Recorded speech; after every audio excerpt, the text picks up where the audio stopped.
भारत माता की, भारत माता की, छत्रपति शिवाजी महाराज की, धर्मवीर छत्रपति संभाजी महाराज की, जय श्री राम, जय जय श्री राम।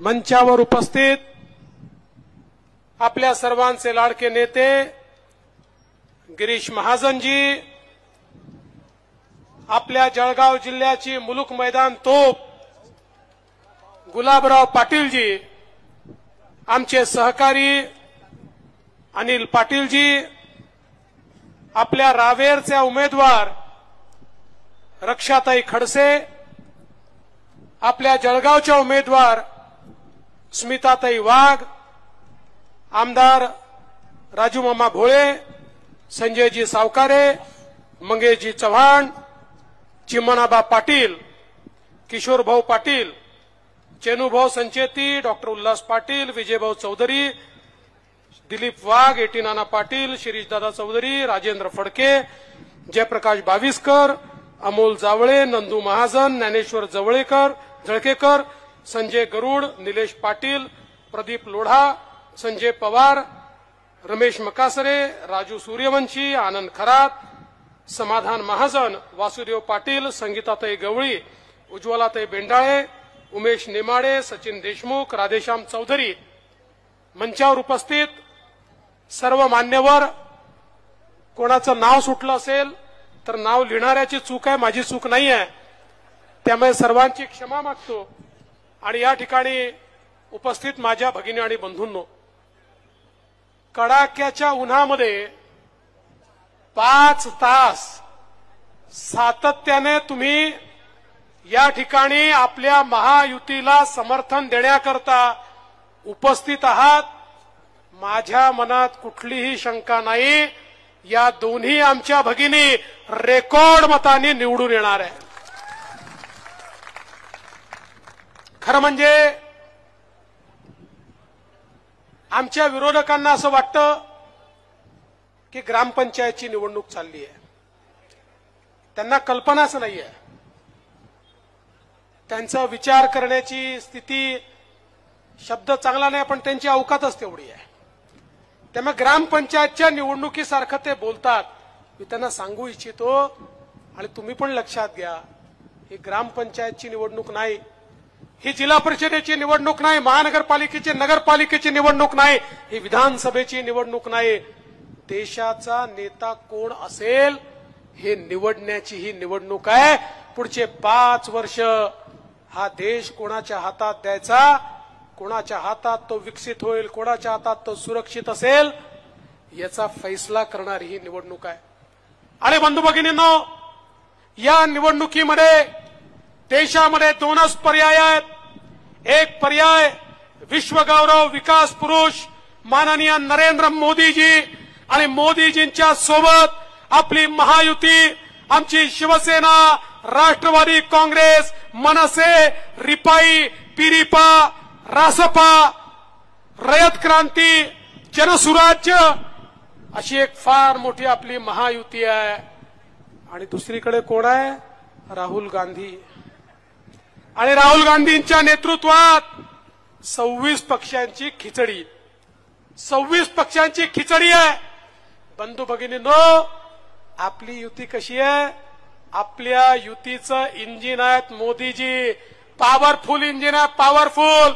आणि त्याच्यामध्ये वेगवेगळ्या पक्षाच्या बोग्या लागल्या आहेत आणि या बोग्यांमध्ये दीन, दलित, गोर, गरीब, आदिवासी, शेतकरी, शेतमजूर, महिला, अल्पसंख्याक, भटके, विमुक्त, ओबीसी सगळ्यांना बसण्याची जागा आहे। सगळ्यांना त्याच्यामध्ये बसून सबका साथ सबका विकास म्हणत आपली विकासाची गाडी पुढे जाते। तिकडे काय अवस्था आहे? तिकडे बोग्या तर नाहीच आहे, प्रत्येक जण स्वतःला इंजिन समजतो।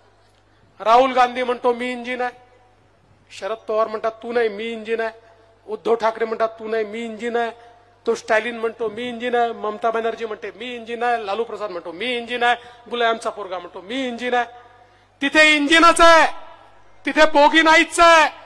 माझा तुम्हाला सवाल आहे, इंजिन मध्ये सामान्य माणसाला बसायला जागा असते का? इंजिन मध्ये केवळ ड्रायव्हर बसतो. यांचं इंजिन कसं आहे? राहुल गांधींच्या इंजिन मध्ये सोनियाजी आणि प्रियंकाला जागा आहे. शरद पवारांच्या इंजिन मध्ये फक्त सुप्रिया सुळेला जागा आहे. आणि उद्धव ठाकरेजींच्या इंजिन मध्ये फक्त नाही, संजय राऊतला नाही. असं आहे, आता ते काय काम करतात त्यांना जागा नाही आहे. काय काय मी नाही म्हटलं, काहीतरी ते घर पुसायचं वगैरे म्हणून मी नाही म्हटलं, हे मी सांगितलं. त्यामुळे उद्धव ठाकरेंच्या इंजिन मध्ये फक्त आदित्य ठाकरेंना जागा आहे. बंधू भगिनींनो, यांच्या इंजिन मध्ये केवळ यांच्या परिवाराकरता जागा आहे, सामान्य माणसाकरता जागा नाही आहे. अरे यांच्याकरता यांचा परिवारच दुनिया आहे आणि मोदीजींकरता अख्खा भारत त्यांचा परिवार आहे. आणि म्हणून बंधू भगिनींनो, यांच्या इंजिनची अवस्था कशी आहे? राहुल गांधी इंजिन दिल्लीकडे ओढतात, पवारसाहेब बारामतीकडे ओढतात, उद्धवजी मुंबईकडे ओढतात, स्टॅलिन दक्षिणेकडे ओढतं. यांचं इंजिन हालतही नाही, डुलतही नाही, चालतही नाही, ठप्प पडलेलं इंजिन आहे. पण आपण ज्या दिवशी या ठिकाणी मतदानाच्या निमित्ताने रक्षाताई आणि स्मिताताईंच्या नावासमोरची कमळाची बटन दाबाल, जळगाव जिल्ह्याची बोगी ही मोदी साहेबांच्या इंजिनला लागेल आणि विकासाच्या वाटेवर अत्यंत वेगाने त्या ठिकाणी निघेल. आणि म्हणून ही देशाच्या विकासाची निवडणूक आहे. मी तुम्हाला सवाल विचारतो, तुम्ही बघा, विरोधकांचे भाषण ऐका, त्यांच्या भाषणामध्ये विकासाचा मुद्दा आहे का? गरिबाच्या कल्याणाचा मुद्दा आहे का? शेतकऱ्याच्या कल्याणाचा मुद्दा आहे का? सामान्य माणसाच्या कल्याणाचा मुद्दा आहे का? मुद्दा नाही आहे. फक्त शिवीगाळ आहे, शिवराळ भाषा आहे, याच्या व्यतिरिक्त काहीच नाही आहे. बंधू भगिनींनो, नरेंद्र मोदी त्या व्यक्तीचं नाव आहे जिने 10 वर्षामध्ये 25 कोटी लोकांना गरिबी रेषेच्या बाहेर काढलं. हा जगातला रेकॉर्ड आहे. जगामध्ये कुठल्याही देशामध्ये मात्र 10 वर्षामध्ये 25 कोटी लोक गरिबी रेषेच्या बाहेर आजपर्यंत आले नाही. मोदीजींनी गेल्या 10 वर्षामध्ये 20 कोटी लोक जे कच्च्या घरात राहायचे त्यांना पक्क घर दिलं.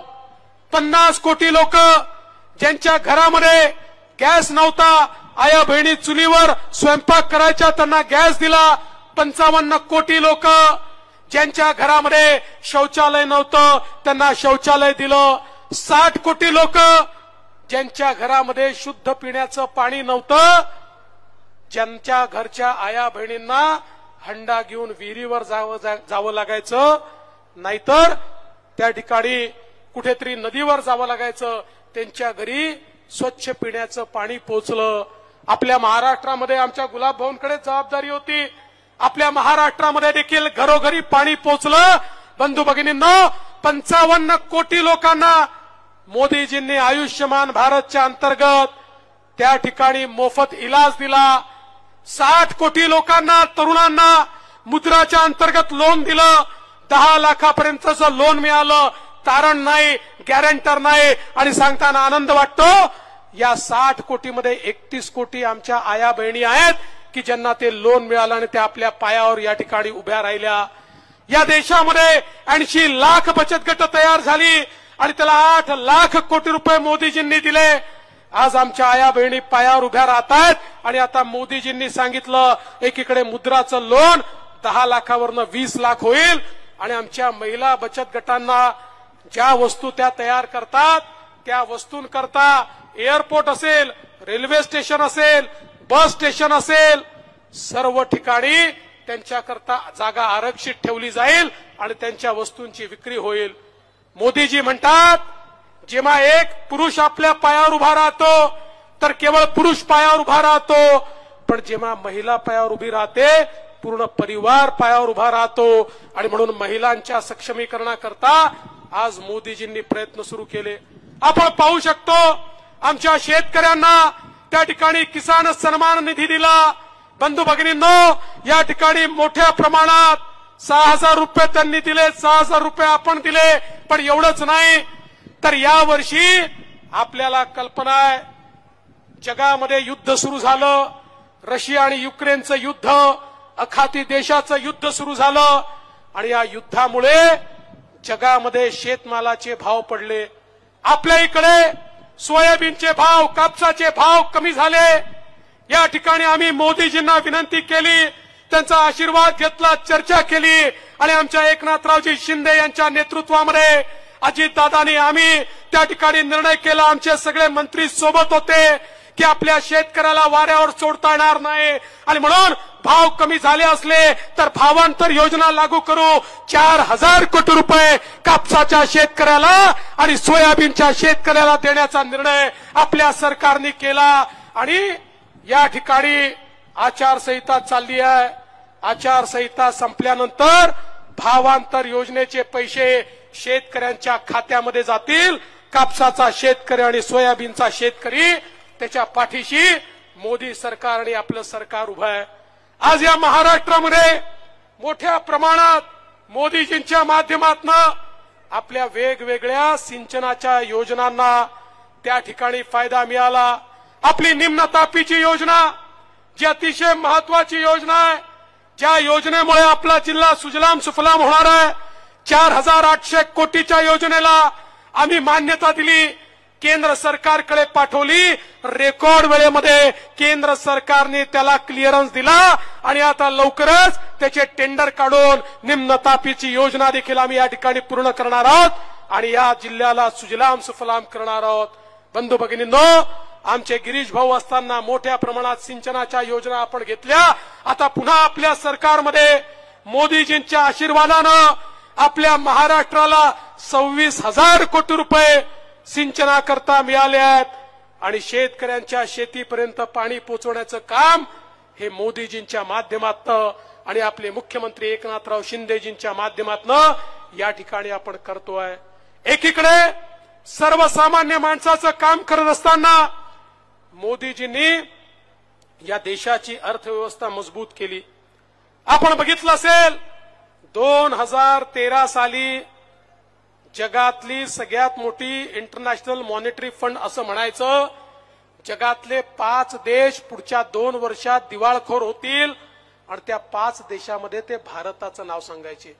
ते सांगायचे 2014-15 पर्यंत भारत दिवाळखोर होणार, पण 10 वर्षात मोदीजींनी अशी जादू केली की त्याच इंटरनॅशनल मॉनिटरी फंडाने सांगितलं जगामध्ये सगळ्यात वेगानं विकसित होणारी मजबूत अर्थव्यवस्था कुठली असेल तर ती भारताची अर्थव्यवस्था आहे। 11व्या क्रमांकावरून 5व्या क्रमांकावर आली आणि आता 3ऱ्या क्रमांकावर आपली अर्थव्यवस्था होते। मला एकाने विचारलं, भाऊ तुम्ही सांगता चांगला आहे 3री होते आहे, पण 3री झाली तर माझा काय फायदा? म्हटलं बरोबर प्रश्न तू विचारला।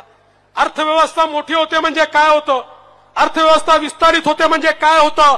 अर्थव्यवस्था जेव्हा मोठी होते, ती जेव्हा विस्तारित होते, त्यातनं संधी तयार होतात, त्यातनं रोजगार निर्मिती होते, त्यातनं नोकऱ्या मिळतात, त्यातनं इन्फ्रास्ट्रक्चर तयार होतं, रस्ते, पाणी, वीज त्यातनं तयार होते, त्यातनं मोठ्या मोठ्या पुलं बनतात, त्यातनं मोठ्या प्रमाणात गरीब कल्याणाचा अजेंडा चालतो, त्याच्यातनं जनकल्याणकारी योजना तयार करता येतात आणि अर्थव्यवस्था मोठी झाली तर मोदीजींनी सांगितलं 2029 पर्यंत देशातल्या 80 कोटी लोकांना मी मोफत राशन देईल, त्यांना राशन करता 1 पैसा त्या ठिकाणी द्यावा लागणार नाही।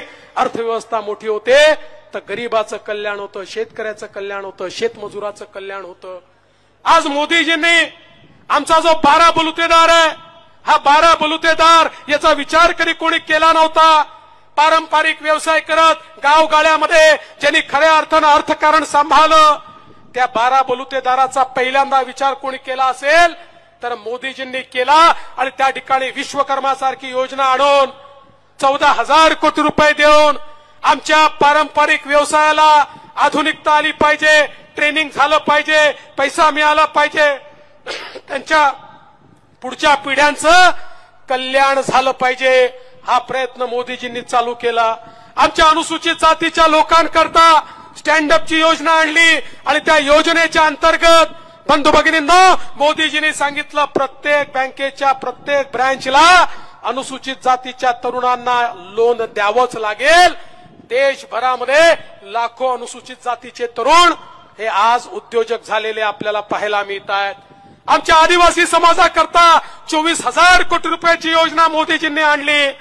आदिवासी कल्याण हे मोदीजींनी सुरू केलं आणि या देशामध्ये पहिल्यांदा एक आदिवासी भगिनी आमची देशाच्या सर्वोच्च पदावर, राष्ट्रपती पदावर बसवण्याचं काम मोदीजींनी केलं. अरे मोदीजींचं मंत्रिमंडळ देशातलं पहिलं मंत्रिमंडळ आहे ज्या मंत्रिमंडळामध्ये 60% मंत्री ओबीसी, एससी, एसटी आहेत. हे मंत्रिमंडळ सबका साथ सबका विकासाचं मंत्रिमंडळ आहे. सर्व समाजांना सोबत घेऊन पुढे जाणारं हे मंत्रिमंडळ आहे. आणि म्हणून बंधू भगिनींनो, आज या देशामध्ये मोदीजींनी एक सुरक्षित भारत तयार केलाय. आपल्यापैकी अनेकांनी वाचलं असेल. आता तर जे केवळ अमेरिका आणि रशियाला जमलं ते भारताने तयार केलं. आमचं ब्रह्मोस नावाचं मिसाईल 7,000 किलोमीटर दूर भारतातनं मिसाईल सोडलं. 7,000 किलोमीटर दूर जे टार्गेट असेल त्या टार्गेटला नेस्तनाबूत करण्याची ताकद आता केवळ भारताकडे या ठिकाणी आहे. आता आपल्याकडे पाकिस्तानही वाकडी नजर करून पाहू शकत नाही आणि चीनही वाकडी नजर करून पाहू शकत नाही. हे आज मोदीजींनी या ठिकाणी करून दाखवलं. जो देश सर्व प्रकारचे शस्त्रास्त्र त्या ठिकाणी विकत घ्यायचा, आज तोच देश जगाला आवश्यक असेल तर शस्त्रास्त्र एक्सपोर्ट करतोय. अशा प्रकारचा आत्मनिर्भर भारत हा मोदीजींनी तयार केलाय. म्हणून सांगितलं बंधू भगिनींनो, या नेत्यांना सांगा गल्लीची निवडणूक नाहीये, दिल्लीची निवडणूक आहे. या निवडणुकीमध्ये असा नेता लागतो जो खम ठोकून त्या ठिकाणी उभा राहील. अरे आपण पाहिलं या महाराष्ट्रामध्ये, मुंबईमध्ये बॉम्बस्फोट झाले. बॉम्बस्फोट झाल्यानंतर आमच्या सरकारने काय केलं? मनमोहन सिंगांचं सरकार त्या ठिकाणी गेलं आणि अमेरिकेसमोर रडलं. बघा बघा, तो पाकिस्तान आमच्यावर त्या ठिकाणी बॉम्बस्फोट करतो, तुम्ही त्याला रागवा. एखादं लहानसं बाळ आपल्या बापापुढे जावं आणि सांगावं बाजूच्या पोरानं मला मारलं. तसे आम्ही त्या ठिकाणी त्यांच्याकडे गेलो, काही झालं नाही, बॉम्बस्फोट थांबले नाही, ते होतच राहिले. पाकिस्तानला वाटलं मोदी सरकारमध्ये असंच करता येईल, येऊन त्यांनी बॉम्बस्फोट केले. पहिले सर्जिकल स्ट्राईक झाला, मग एअर स्ट्राईक झाला. तिथे घुसून अशा प्रकारे मोदीजींनी मारलं. मला सांगा, मागच्या 5 वर्षामध्ये एकतरी बॉम्बस्फोट ऐकला? हिम्मत झाली? हिम्मत झाली? अरे असं मोदीजींनी त्यांना शिकवलं. यांच्या बापाची अवकात राहिली नाही. या ठिकाणी हे काही करू शकत नाही. अरे 370 कलम हटवलं, म्हणाले खून की नदिया बहेगी. अरे खून की नदिया तर सोडा, दगड मारायची कोणाची हिम्मत झाली नाही. हे देशाचं सरकार निवडायचं आहे, मजबूत प्रधानमंत्री निवडायचा आहे, मजबूर प्रधानमंत्री नाही जो हात जोडत त्या ठिकाणी फिरेल, जो प्रधानमंत्री गेल्यानंतर त्या ठिकाणी कोणी विचारत नाही. अशा प्रकारचा प्रधानमंत्री नाही तर विश्वामध्ये ज्याची ताकद आहे असा प्रधानमंत्री. आणि बंधू भगिनींनो, मी तर तुम्हाला विनंती करण्याकरता आलो आहे. अरे आठवा ते कोविडचे दिवस, आपल्या नातेवाईकाच्या घरी जाणं देखील चोरी होती, मोठ मित्तीला जाणं देखील चोरी होती. काय अवस्था होती? कोणी कोणाला ओळख दाखवत नव्हतं आणि जग म्हणायचं 140 कोटीच्या भारतात 30-40 कोटी लोक तरी मरतील, भारताला कोणी वाचवू शकत नाही. जगामध्ये केवळ 5 प्रगत देशांनी त्या ठिकाणी लस तयार केली आणि भारताची अवस्था अशी होती, 140 कोटी लोकांकरता आम्हाला भीक मागावी लागली असती, आम्हाला लस द्या, आमचे लोक मरतायत. त्यांनी लस दिली नसती, त्यांनी सांगितलं असतं आधी आमच्या लोकांना लावतो मग तुम्हाला लस देतो. पण या त्यांना माहिती नव्हतं, या देशामध्ये एक वाघ आहे जो देशाचा प्रधानमंत्री आहे. त्यांनी देशातल्या शास्त्रज्ञांना एकत्रित केलं आणि सांगितलं लस आपल्याला बनवायची आहे. आणि भारताने त्या ठिकाणी स्वतःची लस बनवली आणि तुमच्यापैकी प्रत्येकाला एकही पैसा न घेता 2-2 वेळा कोविडची लस टोचली. आज आपण जिवंत आहोत, ते मोदीजींनी ही लस आपल्यापर्यंत पोहोचवली म्हणून जिवंत आहोत. नाहीतर आपणही किड्या मुंग्यासारखे मेलो असतो बंधू भगिनींनो. आणि म्हणून मला आठवतं मी आता मॉरिशसला गेलो होतो गुलाबभाऊ. मॉरिशसमध्ये छत्रपती शिवरायांच्या पुतळ्याचं उद्घाटन होतं. त्या ठिकाणी मॉरिशसच्या राष्ट्रपतींना भेटायला गेलो. ते मला म्हणाले आमचे धन्यवाद मोदीजींना कळवा. मी म्हटलं कशा करता? म्हणाले आमचे धन्यवाद मोदीजींना याकरता कळवा, आमचा मॉरिशस जिवंत आहे, कारण मोदीजींनी आम्हाला कोविडची लस दिली, नाहीतर आमचा मॉरिशस स्मशानामध्ये परिवर्तित झाला असता. 100 देश असे आहेत की जे मोदीजींचं नाव सांगतात, जे सांगतात मोदीजींमुळे आम्ही जिवंत आहोत. मग माझा तुम्हाला सवाल आहे, अरे बाकी सगळं सोडा, या एकाच कारणाकरता मोदीजींना 100 वर्ष प्रधानमंत्री ठेवलं पाहिजे, कारण त्यांच्यामुळे 140 कोटीचा देश आज जिवंत आहे. आणि म्हणून तुम्हाला एवढीच विनंती करायला आलो आहे, जळगाव जिल्हा हा भगवा जिल्हा आहे. जळगाव जिल्हा महायुतीच्या पाठीशी उभा राहिलेला जिल्हा आहे. जळगाव जिल्हा हा नेहमीच आम्हाला आशीर्वाद देणारा जिल्हा आहे. आणि यावेळी पुन्हा एकदा रावेरमधनं आपल्या रक्षाताई खडसे, ज्यांनी खऱ्या अर्थानं सातत्यानं या ठिकाणी केंद्र सरकारच्या माध्यमातून काम केलं, ते आमच्या रक्षाताई आहेत. आणि जळगाव मधनं स्मिताताई आहेत. स्मिताताईंचा अनुभव आपल्याला माहिती आहे. जिल्हा परिषदेच्या अध्यक्षा म्हणून त्यांनी अख्खा जिल्हा पालथा घातलेला आहे. वर्षानुवर्ष ग्रासरूटचं काम करणाऱ्या स्मिताताई आहेत. आमच्या दोन्ही भगिनी या ठिकाणी आहेत. खरं म्हणजे जळगाव जिल्हा नेहमीच पुढे असतो, कारण 2026 नंतर मोदीजी तर महिला राजच आणणार आहेत. मोदीजींनी सांगितलं 2026 नंतर लोकसभेमध्ये 33% महिला खासदार आणि विधानसभेमध्ये 33% महिला आमदार.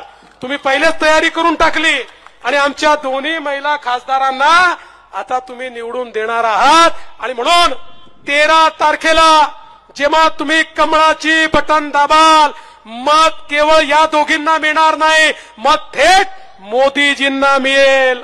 यावेळेचं मत हे भाजपा करता नाही आहे, यावेळेचं मत भारता करता आहे. भारता करता मोदीजींना त्या ठिकाणी पुन्हा प्रधानमंत्री करण्याकरता आपण सगळ्यांनी कमळाचं बटन दाबावं एवढीच विनंती करतो.